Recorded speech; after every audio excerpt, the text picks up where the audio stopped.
Mais toujours, venez nous donner des leçons. C'est-à-dire que c'est trop facile, les donneurs de leçons quand ça concerne l'Afrique. Mais ces gens-là ne peuvent pas se donner de vraies leçons.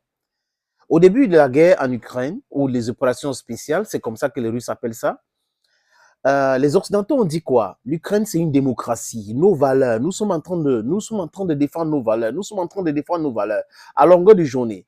Et sur les plateaux, il y a des experts ou des analystes de mensonges. C'est-à-dire qu'ils sont analystes et professionnels de mensonges, des mythomanes, qui répètent comme des perroquets à longueur de journée. Nous avons les mêmes valeurs. Nous avons les mêmes valeurs. C'est la démocratie, la démocratie, la démocratie. C'est quoi donc la démocratie?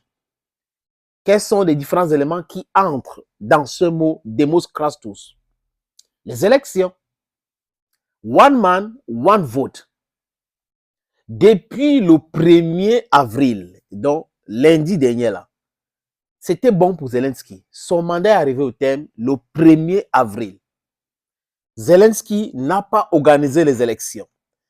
On nous pompe les oreilles, il y a la guerre en Ukraine, vraiment c'est un chef de guerre et autres. Même le Parlement, la Rada, n'a pas son mot à dire. L'autre jour, l'ancien président Poroshenko a critiqué la stratégie de Zelensky. Il a dit des choses, il était très en colère. Les amis, pour que vous voyez que il est temps d'éviter d'écouter ce que l'Occident collectif dit. Parce que quand nous autres, on dit qu'ils sont des menteurs, avec certains éléments, les gens sont en train de se poser des questions. Regardez ceci. L'Ukraine est en guerre.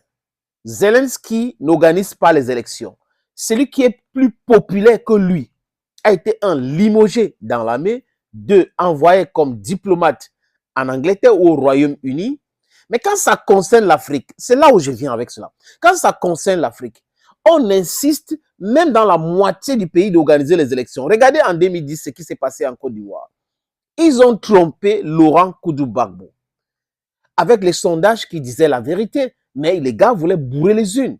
Et Gbagbo a accepté d'organiser les élections dans un pays divisé, un pays où la rébellion dirigée par Alassane Dramane Ouattara, financée par la France et soutenue par le criminel qu'on appelle Blaise Compaoré, avait pignon sur rue dans le nord de la Côte d'Ivoire. Ils ont buré les unes là-bas et dans les bureaux de vote, on avait 100 inscrits, j'ai dit n'importe quoi, et 1 million de votants. Donc, c'est ce qui s'est passé en Côte d'Ivoire.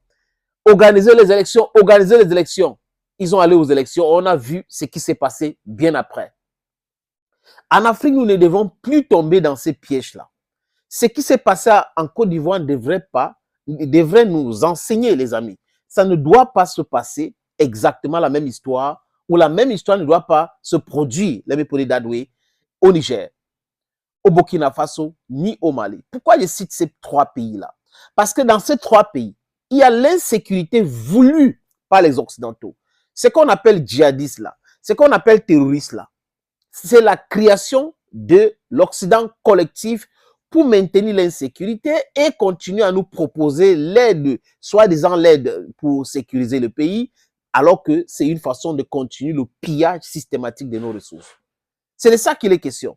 Donc, quand j'écoute qu'il y a la société civile au Mali, les gens qui sont en train de demander les élections au Mali, je me pose beaucoup de questions. Est-ce que le Mali est sécurisé? Est-ce qu'on peut organiser les élections de façon convenable partout au Mali? La réponse est non. Pourquoi pas attendre qu'on sécurise le pays avant de parler des élections? Qui est derrière cette campagne d'organiser les élections? Maintenant, nous voulons les élections au Mali. Qui est derrière? C'est l'Occident. Parce que le but, c'est continuer à déstabiliser. Parce qu'un pays qui est divisé, quand on va aller aux élections, il y aura ce clivage et tout cela. Et bon, les terreaux vont profiter. Idem pour le Burkina Faso. Au lieu de toujours perdre le temps, il est mieux de perdre le temps maintenant pour gagner en temps après. Je me répète, au lieu de toujours perdre le temps, il est mieux de perdre le temps maintenant et gagner en temps après. On perd le temps maintenant pour faire quoi? Pour éradiquer le terreau. Voilà, les terreaux là. Et je vois les nouveaux missiles que l'armée burkinabé est en train d'utiliser, les FDS, contre les terreaux dans les forêts et autres. J'ai dit, c'est bien, Au Niger, exactement la même chose. On doit stabiliser les différents pays là pour organiser les élections. Tant qu'il n'y a pas la sécurité, les amis, c'est pas les élections, c'est pour faire quoi? C'est pour le bien du peuple, n'est-ce pas? Maintenant, dans l'insécurité, si on est en train de chercher la sécurité, c'est pour le bien de qui? Du peuple aussi, n'est-ce pas? Ça veut dire que il faut choisir un. Il faut choisir un. Et moi, je pense que la sécurité est vitale. La sécurité est très importante pour le développement. Et je peux même pousser très loin pour parler du développement durable.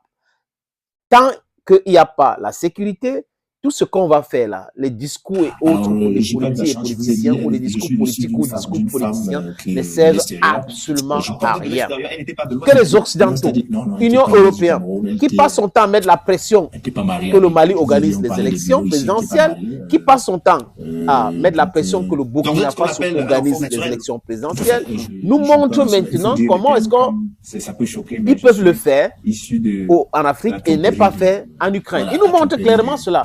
Donc, l'Ukraine ne peut pas organiser les élections parce qu'il y a l'insécurité, il y a le désordre en Ukraine. Mais au Mali, comme il y a l'insécurité, c'est là où il faut organiser les élections. Au Burkina Faso, comme il y a l'insécurité, il faut donc organiser les élections. Je pense qu'on doit allumer nos cerveaux. Il est temps d'allumer nos cerveaux pour comprendre que les Occidentaux ne veulent pas le développement de l'Afrique. Tout ce qu'on parle aujourd'hui, l'insécurité, tout ce truc-là, c'est comme ça qu'ils ont pensé l'Afrique. L'Afrique est immense. Je vous rappelle, comme toujours dans tous mes podcasts, les amis, que l'Afrique en superficie, c'est 30 millions et poussières de kilomètres carrés. Je me répète, 30 millions et poussières de kilomètres carrés. Il n'y a pas deux continents plus grands que l'Afrique. L'Afrique est plus grande que l'Europe. J'ai dit l'Europe, la Russie, l'Inde, la Chine, les États-Unis, même le Canada, l'Afrique que vous voyez là.